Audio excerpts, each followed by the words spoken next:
Assalamualaikum warahmatullahi wabarakatuh. Selamat pagi pemirsa, apa kabar Anda hari ini? Beragam informasi penting dan menarik akan kami sajikan untuk Anda. Bersama saya Novel Afandi di Kabar Sumatera.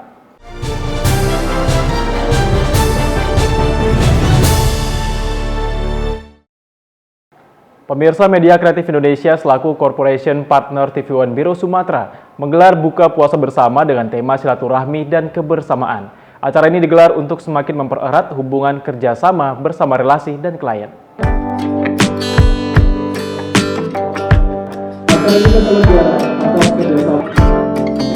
Kegiatan buka puasa bersama dengan tema silaturahmi dan kebersamaan ini digelar di Sirocco Hermes Hotel Medan. Acara ini pun ramai dihadiri berbagai pihak, baik lembaga maupun instansi, yang selalu mempublikasikan kegiatan mereka di TV One sebagai media partner. Informasi publik Ibu Sumut, Bu Hafian Zura, selamat datang. Kemudian yang mewakili dari DPD HIPMI Sumut kabarnya mau hadir, Pak Andri sudah hadir. Saya mewakili Kepala Biro TV One Medan, Ibu Lino Farifianti, mengucapkan terima kasih. Media Kreatif Indonesia selaku partner TV One Biro Sumatera berharap kerjasama dengan berbagai pihak dalam bidang publikasi dan periklanan akan terus berlanjut ke depannya.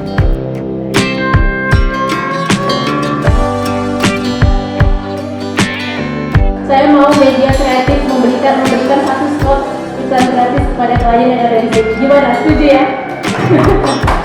Dan Ibu, terima kasih kehadiran pemerintah dan pimpinan Pertamina negara Malaysia.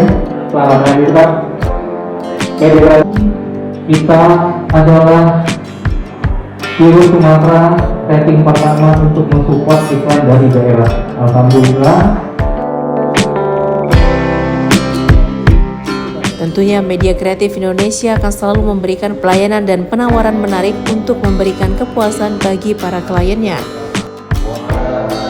Dari Medan, Sumatera Utara, tim TV One mengabarkan. Pemerintah Batubara bersama tim penggerak PKK Batubara dan Kadin bagikan ribuan bungkus takjil gratis yang menyasar ke warga pengguna jalan yang melintas.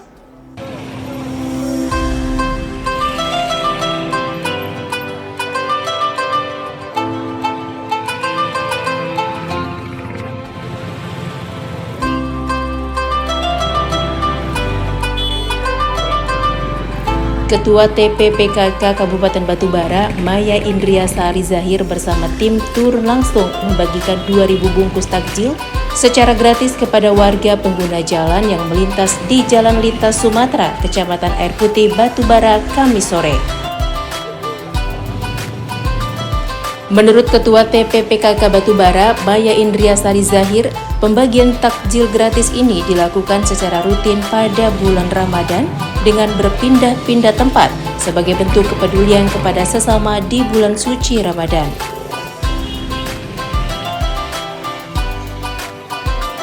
Tak butuh waktu lama, pembagian ribuan takjil gratis ini pun ludes dalam waktu yang singkat.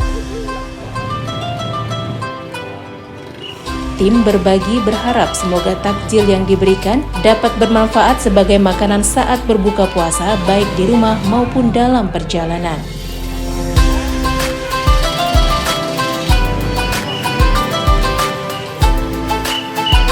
Sore ini kami bersama Batubara dan Kadin memberikan takjil kepada masyarakat di kawasan Indrapura ini.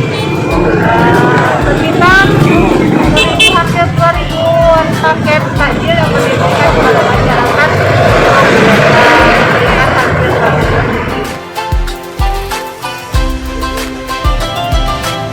Dari Batubara, tim TV One mengabarkan.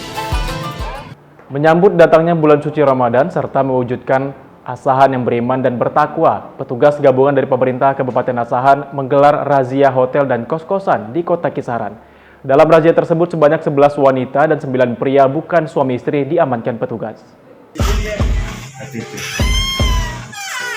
Beberapa hotel dan kos-kosan menjadi sasaran razia petugas gabungan yang diduga dijadikan tempat berkumpulnya pasangan bukan suami istri.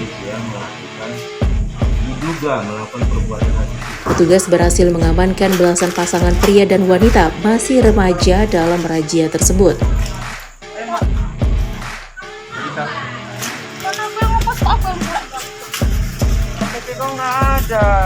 Kasat Pol PP Asahan Muhammad Yusuf Lubis mengatakan kegiatan ini dilaksanakan sekaligus menyambut datangnya bulan suci Ramadan.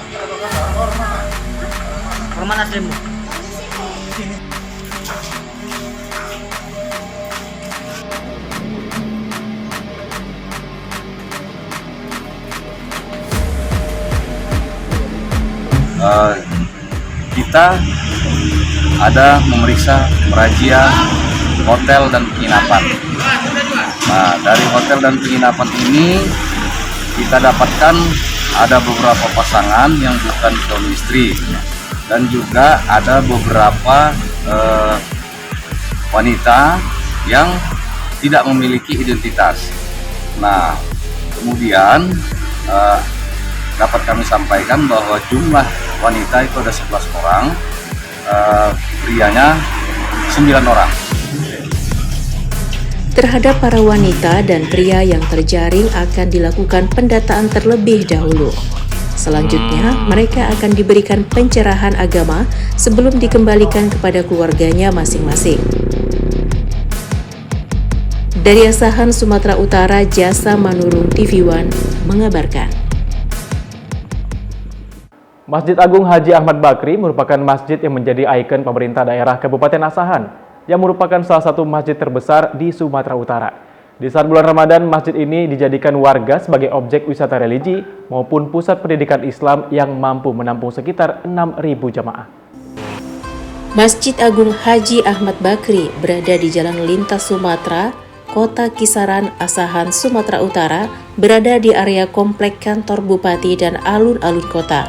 Masjid yang dibangun di atas lahan 6 hektar ini dengan total area masjid seluas 20 hektar pertama kali dibangun pada tahun 2011, di mana untuk peletakan batu pertamanya dilakukan oleh Abu Rizal Bakri. Selesai dibangun dan diresmikan oleh keluarga Bakri pada 2019 lalu, nama dari masjid ini merupakan suatu penghormatan kepada mendiang Haji Ahmad Bakri, ayah dari Abu Rizal Bakri yang telah memberikan tanahnya untuk pembangunan masjid. Arsitektur masjid ini nampak begitu indah dan mempesona dengan dominasi cat kuning emas cerah.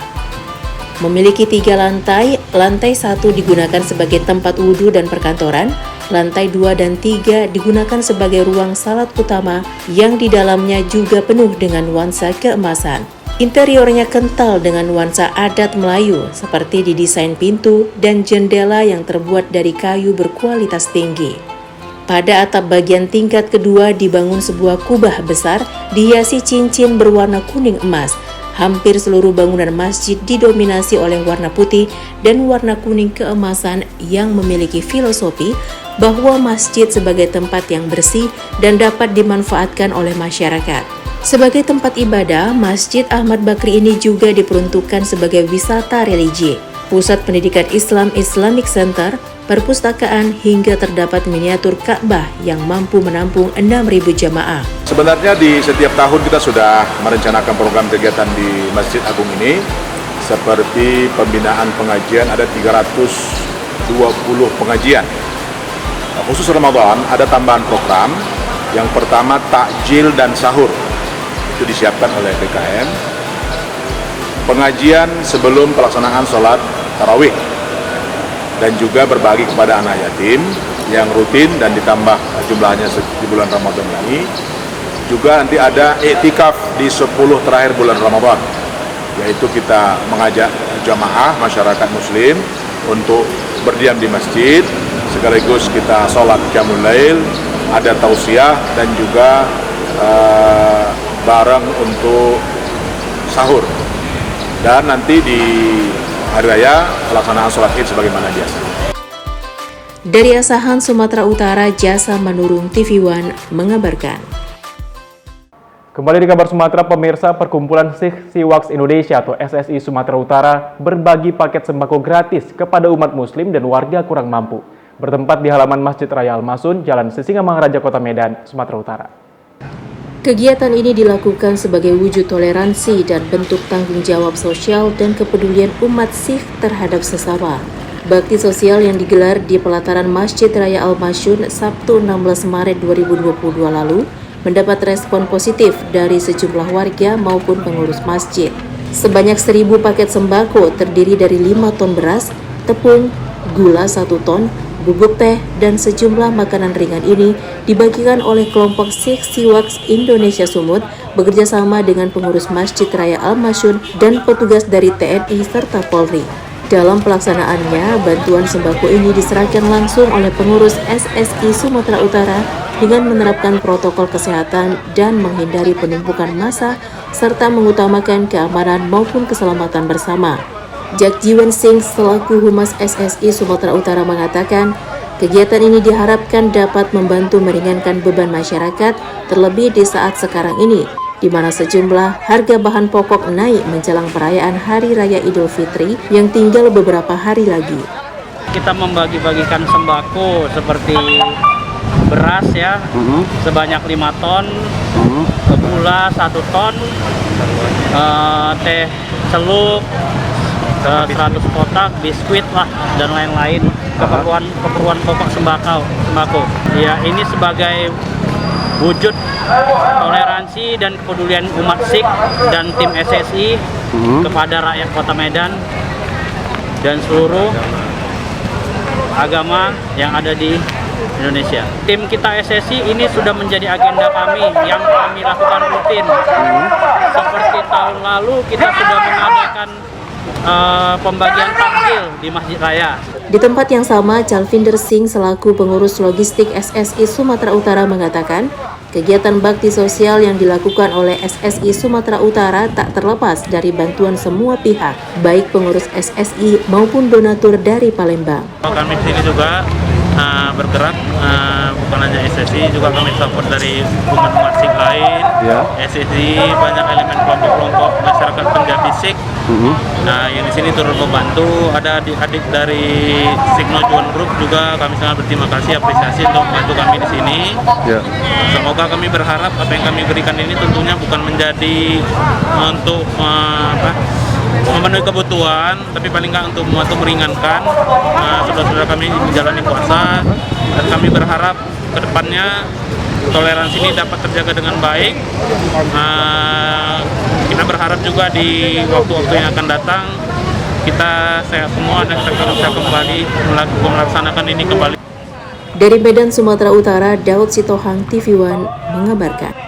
Kembali di kabar Sumatera, pemirsa, jelang perayaan Idul Fitri serta untuk membantu upaya pemerintah, Yayasan Vihara Salapraca Semakom dan Yayasan Surya Kebenaran Internasional menggelar vaksinasi dan pembagian makanan tambahan untuk anak di Kota Medan. Bakti sosial ini diperuntukkan bagi masyarakat kurang mampu, terlebih warga yang akan merayakan Idul Fitri. Acara digelar di Vihara Salapraca Semakom Jalan Pasar 3 Tapian Nauli, Sunggal, Kota Medan. Masyarakat Kota Medan sangat antusias menyambut kegiatan yang diselenggarakan Vihara Salapraca Semakom dan Yayasan Surya Kebenaran Internasional serta Dinas Kesehatan Kota Medan. Kegiatan ini dihadiri Ketua Yayasan Vihara Salapraca Semakom Susilo, Koordinator Kemanusiaan YSKI Dr. Gigi Anita, Kepala Bidang Kesehatan Masyarakat Dinas Kesehatan Pemko Medan Dr. Helena Rugun Nenggolan serta panitia. Pemberian makanan tambahan merupakan salah satu komponen penting usaha perbaikan gizi keluarga dan program yang dirancang oleh pemerintah untuk menurunkan angka stunting di tengah pandemi.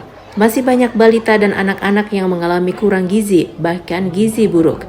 Sebanyak 500 paket pemberian makanan tambahan untuk anak-anak di kawasan Medan Sunggal berupa paket susu, kacang hijau, vitamin, dan telur. Ratusan warga antre untuk pelaksanaan vaksinasi. Tim dokter dikerahkan dari Dinas Kesehatan Kota Medan. Masyarakat kan senang kalau kita bagi-bagi gitu, kita juga bahagia ya. Menjelang Lebaran kita bagi-bagi, ada vaksin juga, sembako, ada bagi-bagi susu anak-anak, ada untuk ibu hamil, susu vitamin, ada. Artinya untuk vaksin sendiri tadi berapa orang?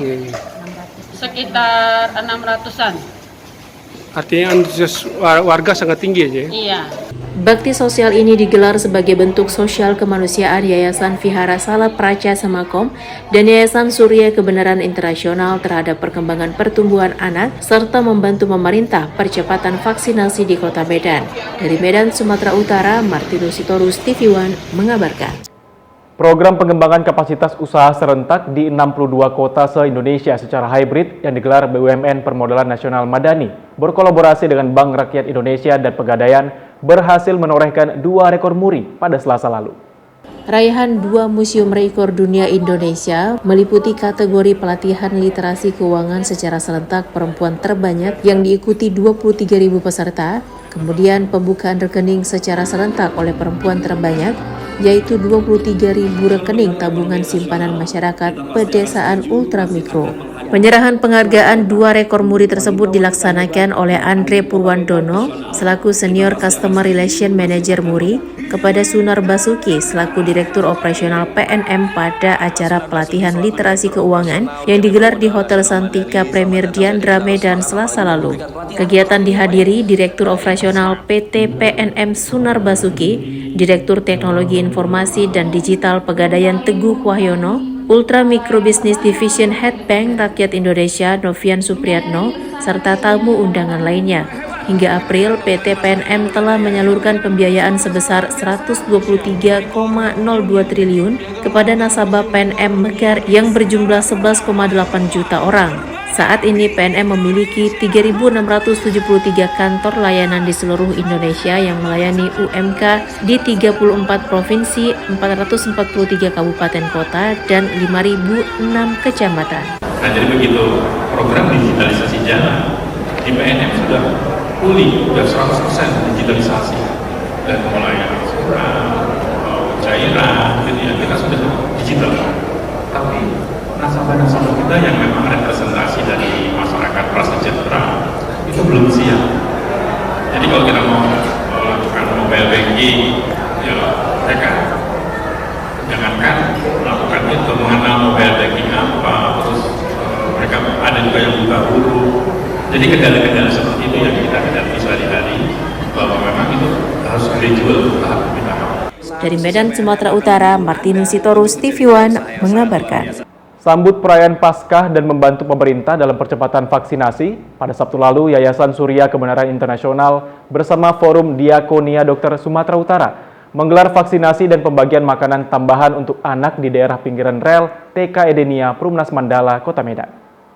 Kegiatan yang menyentuh masyarakat kurang mampu dan warga pinggiran rel Kota Medan digelar di TK Edenia Jalan Elang 2, Perumnas Mandala, Kota Medan. Masyarakat Kota Medan sangat antusias menyambut kegiatan yang diselenggarakan YSKI dan Forum Diakonia Dokter Sumatera Utara serta Dinas Kesehatan Kota Medan. Kegiatan dihadiri Ketua Forum Diakonia Dokter Sumatera Utara, Dr. Horas Raja Guguk, Koordinator YSKI Dr. Gigi Anita, Kepala Bidang Kesehatan Masyarakat Dinas Kesehatan Pemko Medan Dr. Helena Rugun Nenggolan, Pendeta Bakhtiar Sirait, Koordinator Tanuto Foundation, serta panitia lainnya. Pemberian makanan tambahan merupakan salah satu komponen penting usaha perbaikan gizi keluarga dan program yang dirancang oleh pemerintah untuk menurunkan angka stunting di tengah pandemi. Masih banyak balita dan anak-anak yang mengalami kurang gizi, bahkan gizi buruk. Pemberian makanan tambahan sebanyak 1.000 paket untuk anak-anak di kawasan pinggiran rel Kota Medan yang berisikan paket susu, kacang hijau, vitamin, dan telur. Dalam pelaksanaan vaksinasi, panitia pun memberikan minyak goreng bagi kaum ibu rumah tangga. Ini bentuk aplikasi daripada organisasi-organisasi Kristen yang bergabung seperti Forum Diakonia Dokter Sumatera Utara, Yayasan Surya Kebenaran Internasional, ya, juga ada Forum Senior GMKI, ya, dan yang lain-lain dalam pelaksanaan Paskah. Nah, di mana kita juga akan membuat kegiatan Paskah nanti tanggal 30. Ini suatu kegiatan sosial pra-Paskahnya. Ya, jadi sebelum hari Paskah kita buat kegiatan-kegiatan. Dan tanggal 30 juga nanti ada sekitar 500-an kaum disabilitas, ya, yang ikut kita layani dalam kegiatan tersebut. Dari Medan, Sumatera Utara, Martinus Sitorus, TV One mengabarkan. Forum Islam Bersatu atau FIB Sumatera Utara melaksanakan kegiatan buka bersama pengurus FIB Kabupaten Kota di Sumatera Utara. Dalam kegiatan ini, FIB berharap di bulan suci Ramadan, tempat-tempat maksiat ditutup. Rangkaian kegiatan dilaksanakan FIB Provinsi Sumatera Utara pada bulan suci Ramadan, diantaranya kegiatan sosial dan sunat massal. Selain itu, Forum Islam Bersatu melaksanakan kegiatan buka puasa bersama dengan para pengurus FIB daerah se-Sumatera Utara. Dalam kegiatan buka puasa ini, Ketua DPD Forum Islam Bersatu Ustadz Zulfikli Rangkuti memberikan tausiah kepada para kader FIB tentang kesucian bulan Ramadan yang tidak boleh dinodai dengan hal-hal yang berbau maksiat. Diharapkan seluruh tempat maksiat di Sumatera Utara bisa ditutup demi menghargai umat muslim yang sedang beribadah. Dalam hal ini, FIB sebagai ormas pendukung kebijakan pemerintah tetap patuh pada aturan dan hukum. FIB tidak akan melakukan sweeping yang bisa menimbulkan kerisauan di bulan suci. Ketua FIB Sumut menegaskan, FIB tidak akan melakukan sweeping ke lokasi-lokasi maksiat yang masih berani buka di bulan suci Ramadan. FIB hanya melakukan himbauan dan melaporkan hal tersebut kepada pihak penegak hukum bila mana ada pengusaha yang berani membuka lokasi maksiat di bulan suci Ramadan. Harap menjaga kesucian bulan suci Ramadan. Akan tetapi kami punya mekanisme keormasan, namanya Hisbah. Apabila kami melihat ada tempat-tempat maksiat yang berbuka pada bulan Ramadan, maka kami melaporkannya ke Pak Aparat Hukum, apakah itu Polda, Polresta, dan lain sebagainya, kemudian untuk ditutup melalui aparat hukum tersebut. Dan kami FIB hanya untuk hisbah, bukan sweeping. Saya rasa itu lebih baik dan lebih bermartabat. Dari Kota Medan, Irfan, TV One mengabarkan. Untuk meningkatkan kesadaran masyarakat dalam membayar pajak daerah, Badan Pendapatan Daerah Kabupaten Batubara, Sumatera Utara gencar melakukan sosialisasi melalui program Bapenda Menyapa.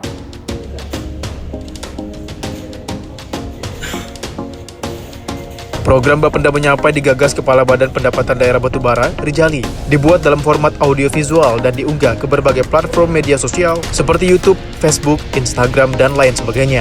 Bapenda Menyapa ini berisi ajakan agar warga patuh membayar pajak daerah seperti pajak hotel, restoran, reklame, pajak hiburan, penerangan jalan, mineral bukan logam dan batuan, pajak parkir, air tanah, sarang burung walet, bumi, dan bangunan, serta pajak bea perolehan hak atas tanah dan bangunan. Bapenda Menyapa juga membuka ruang interaktif agar warga dapat mengajukan pertanyaan seputar masalah perpajakan. Terkait dengan Bapenda Menyapa, ini adalah sebuah program yang kita bangun dalam rangka memberikan sosialisasi dan pemahaman kepada masyarakat terkait dengan pajak daerah. Harapannya adalah bahwa dengan Bapenda Menyapa, masyarakat akan lebih paham terkait dengan perpajakan, lebih sadar dalam melakukan pembayaran pajaknya. Kita mengharap dengan sosialisasi ini masyarakat lebih sadar dalam melakukan pembayaran pajak. Kita hari ini tidak hanya sekali memberikan bentuk sosialisasinya, tapi akan bertahap. Mungkin nanti ada Bapenda sekali menyapa, kedua menyapa, ketiga menyapa, sampai kita melakukan diskusi secara online di dalam jaringan media. Kalau saluran nanti bisa dilihat melalui Instagram kita Bapenda, Instagram Bapenda, Facebooknya Bapenda, nanti ada TikToknya Bapenda, ada Twitternya Bapenda. Mungkin yang perlu lagi nanti melalui informasi-informasi yang penting yang perlu masyarakat Batubara khususnya lihat itu adalah di websitenya Bapenda. Ada bapenda-batubara.id. Dan di sana nanti informasi akan lengkap bisa dilihat. Dari Batubara, Sumatera Utara, tim TV One mengabarkan. Bupati Lampung Utara Budi Utomo menghadiri pelantikan DPC Granat Kabupaten Lampung Utara di Gor Sukung Kota Bumi pada Senin 10 Januari 2022. Budi menyatakan akan memerangi penyalahgunaan narkoba yang telah menjadi problem besar di Indonesia. Bupati Lampung Utara Budi Utomo menyatakan akan memerangi penyalahgunaan narkotika, psikotropika, dan obat-obatan terlarang yang telah menjadi problem besar bangsa Indonesia. Dalam sambutannya saat menghadiri pelantikan DPC Granat Kabupaten Lampung Utara di Gor Sukung Kota Bumi pada Senin 10 Januari 2022, Bupati Budi Utomo mengungkapkan kelompok usia terbesar pengguna narkoba adalah para pemuda. Bahkan lebih miris lagi telah merambah sampai ke anak usia sekolah dasar. Padahal semua tentu menyadari bahwa masa depan bangsa dan negara juga masa depan daerah berada di tangan para generasi muda. Merujuk pada data Komisi Perlindungan Anak Indonesia, terdapat 18,8% penghuni Lembaga Pembinaan Khusus Anak atau LPKA yang merupakan pelaku tindak pidana narkotika. Ironisnya 82,4%-nya adalah berstatus sebagai pemakai, sedangkan 47,1% berperan sebagai pengedar dan 31,4% sebagai kurir. Lingkungan sekitar menjadi faktor yang sangat berpengaruh bagi anak dari paparan penyalahgunaan narkoba. Karena itulah diperlukan suatu strategi yang melibatkan seluruh komponen bangsa untuk bersatu padu dalam suatu gerakan bersama dalam upaya pencegahan penyalahgunaan dan peredaran narkotika. Pada pelantikan DPC Granat Lampung Utara masa bakti 2021 sampai 2026 akan dipimpin oleh Ferry Wijaya didampingi Wakil Ketua Rio Kesuma Atmaja dan Bendahara Ardiansyah. Hadir juga pada acara tersebut Ketua Umum Granat Henry Yosodiningrat beserta jajaran, Ketua DPD Granat Lampung Tony Eka Chandra, BNNP Lampung, BNNK Waikanan, serta segenap jajaran pemerintah Kabupaten Lampung Utara. Karena pada saat itu Granat sedang mati suri, saya bekerja sama dengan BNNK Waikanan. Dari Lampung Utara, Lampung, Pujiansyah TV One mengabarkan. Bupati Lampung Utara menerima kunjungan kerja reses Komisi 2 DPR RI di ruang Tapis Pemkab setempat pada Senin 21 Februari 2022. Dalam kunjungan tersebut berbagai permasalahan terungkap, terutama permasalahan sosial yang muncul di masyarakat seperti permasalahan pertanahan yang terjadi di Prokimal dan di Waiabung 3. Rombongan Komisi 2 DPR RI yang dipimpin oleh Ketua Komisi 2 Junimar Girsang melakukan kunjungan kerja atau reses ke Kabupaten Lampung Utara Senin 21 Februari 2022 lalu. Kunjungan kerja tersebut diterima langsung oleh Bupati Lampung Utara di ruang Tapis Pemkab setempat. Di depan rombongan Komisi 2 DPR RI, Bupati Budi Utomo menjelaskan bahwa Kabupaten Lampung Utara merupakan daerah yang heterogen. Masyarakatnya berasal dari berbagai suku, keragaman budaya, agama, dan adat istiadat yang saling menghormati dan menghargai, sehingga senantiasa dalam kondisi yang aman, tentram, rukun, dan damai. Namun berbagai permasalahan sosial yang muncul dan terjadi di masyarakat tentu perlu menjadi perhatian bersama, seperti permasalahan pertanahan yang terjadi di Prokimal dan di Waiabung 3. Permasalahan pertanahan tersebut sudah berlangsung lama dan belum bisa diselesaikan secara komprehensif. Pemerintah Kabupaten Lampung Utara telah berupaya memfasilitasi masyarakat terkait dengan permasalahan tersebut, di mana di tahun 2000 telah berkirim surat kepada Presiden RI dan kembali mengirimkan surat di tahun 2022 serta tahun 2003. Pada tahun 2004, pemerintah Kabupaten Lampung Utara juga kembali mengirimkan surat menyerahkan penyelesaian tanah tersebut kepada pemerintah pusat, yaitu kepada Badan Pertanahan Nasional. Pada tahun 2020 dan tahun 2021 juga telah diadakan rapat mengenai tindak lanjut penyelesaian sengketa lahan. Pemerintah Kabupaten Lampung Utara berupaya untuk memfasilitasi masyarakat terkait dengan permasalahan tersebut, di mana tahun 2000 telah berkirim surat kepada Presiden RI dan kembali mengirimkan surat di tahun 2002 dan tahun 2003. Pada tahun 2004 pemerintah Kabupaten Lampung Utara juga. Dari Lampung Utara, Lampung, Pujiansyah TV One mengabarkan. Kembali di kabar Sumatera, pemirsa, pemerintah Kabupaten Lampung Utara mendapat bantuan 40.000 bibit tanaman lada dari Pusat Penelitian dan Pengembangan Perkebunan, Badan Penelitian dan Pengembangan atau Litbang Pertanian, Kementerian Pertanian Republik Indonesia.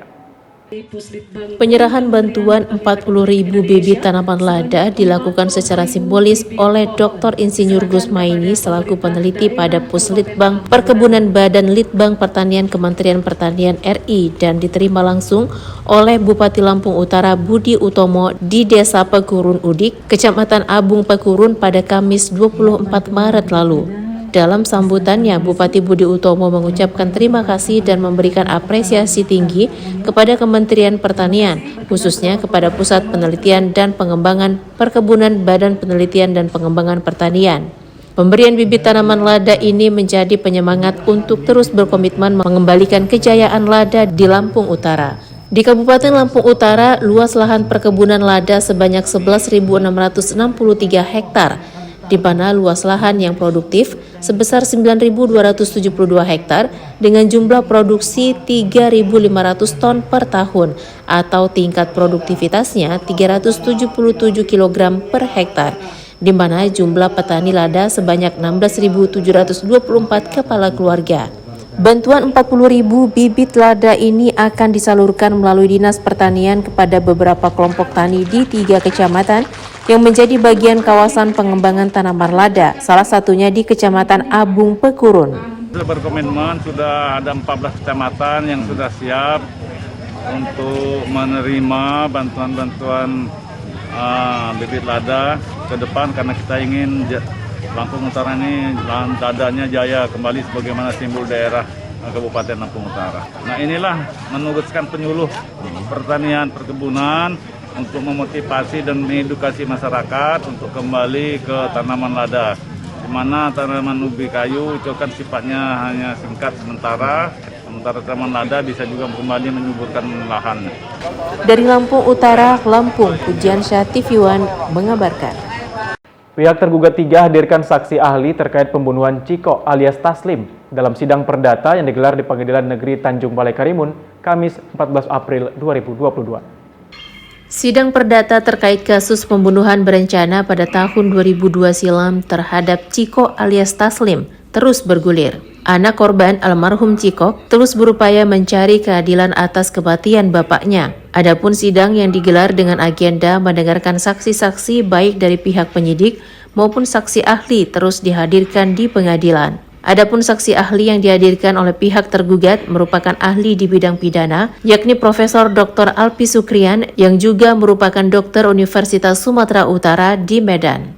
Menurut kuasa hukum penggugat, John Astro Purba mengatakan adapun keterangan dari saksi ahli yang dihadirkan oleh pihak tergugat 3 Polri, saksi mengatakan kasus ini sangat unik dikarenakan kejadian 20 tahun silam mencuat lagi pada tahun 2020. Yang pertama, di sini ada administratif yang harus perlu ditelusuri. Kenapa terjadi penetapan itu begitu lama bisa dilaksanakan. Terus yang kedua tadi terkejut juga ahli, belum pernah ditemukan dia seumur hidupnya dia selama menjadi guru besar, profesor, menemukan perkara penetapan itu yang tidak dilaksanakan hingga 20 tahun, baru kali ini. Yang kedua tadi adalah saksi dari si tergugat 3, yaitu kebetulan saksi itu menjadi Kasareskrim saat perkara ini ada aduan si Robianto. Sementara itu, Humas Pengadilan Negeri Karimun, Alfonsius JP Siringuringu, agenda persidangan masih mendengarkan saksi-saksi dari pihak tergugat, termasuk saksi ahli yang dihadirkan. Adapun agenda ke depannya masih mendengarkan keterangan saksi-saksi. Terkait persidangan hari ini adalah pemeriksaan saksi maupun ahli dari pihak para tergugat. Jadi para tergugat, terkhusus tergugat 3 dari Polres Karimun, menghadirkan 1 orang ahli dan 2 orang saksi yang sebelumnya sudah disumpah ya pada persidangan sebelumnya, namun dikarenakan kondisi tidak memungkinkan jadi sidang diundur untuk hari ini. Jadi untuk agenda sidang hari ini telah selesai, didengar 2 keterangan saksi dan 1 keterangan ahli dari tergugat 3. Untuk agenda selanjutnya adalah masih diberi kesempatan kepada para tergugat maupun turut tergugat untuk menghadirkan saksi dan ahli dari pihak turut tergugat. Dari Karimun, Kepulauan Riau, Alboin, Jufri TV One mengabarkan. Informasi tadi sekaligus menutup jumpa kita pada hari ini. Tetap perbarui informasi Anda di TV One. Saya Nofri Afandi bersama kerabat kerja bertugas pamit undur diri. Wassalamualaikum warahmatullahi wabarakatuh dan sampai jumpa.